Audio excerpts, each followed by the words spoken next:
wanted to use really sure.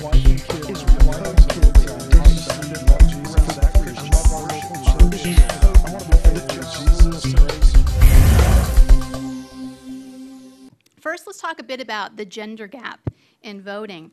So the results of the 2014 post-election American Values Survey show that the gender gap is alive and well, with women favoring Democratic voters and men favoring Republican candidates. The gender gap that Robbie and his team found is not quite as pronounced as the national exit polls, which found a 20% gap. Here, men favored Republican candidates by 16%, women favoring Democratic candidates by 4%, but the trends and PRI's data are certainly the same. Now, you may recall back in 2012, Republicans did not fare so well with women voters. Obama won the women's vote by 11 percentage points. The GOP lost in part because they had engaged in a war on women, or at least that was the narrative, right, that was used by many Democratic Party candidates. My own research on this area shows it was far more nuanced than that, and we might have some time to talk about it a little bit later. I might add, too, that similar rhetoric used by some Democrats this election cycle, I'm talking to you, Mark Udall, was far less successful in this election.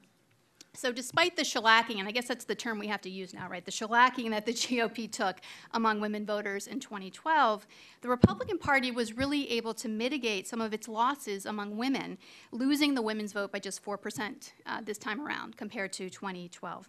So many of us who analyze the gender gap typically think of it in terms of the women's vote, and I'm guilty of doing that often in my writing.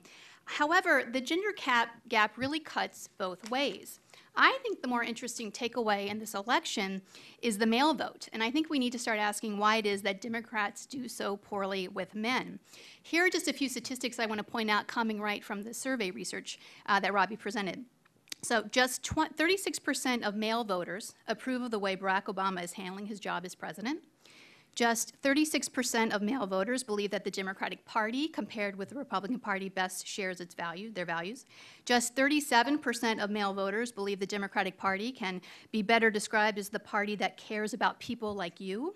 And here, just 27% of male voters believe that the Democratic Party is better at keeping America safe. I think these data really give us some insight into why Republicans did much better with men this election cycle. If you think about the narrative that the GOP was using, the rising threats of ISIS and Ebola ensured that national security reemerged as a midterm issue in a way that it really hadn't in 2010.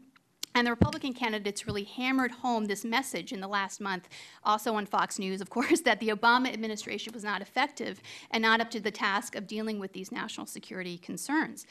I think, moreover, this targeted appeal about national security fit into the larger GOP narrative that played upon Obama's unpopularity. So in essence, the GOP made this a referendum about Barack Obama.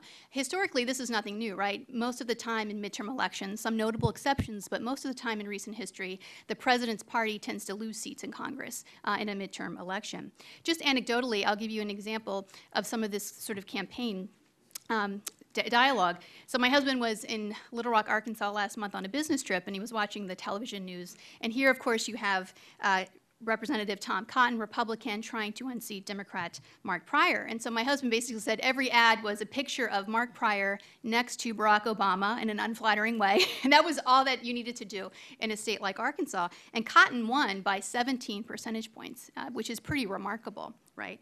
So it's also important to remember that compared to the 2012 electorate, though, the 2014 midterm electorate was more male. Men increased their proportion of the voting population from 47% to 49% in 2014. So I think the GOP's success with men had an even more pronounced impact in the election results. So I think, in short, based on the exit poll data, based on the results of some of the survey research here, I think we might want to shift from saying and posing the question why the Republican has a woman problem to maybe why the Democrats have a man problem. So.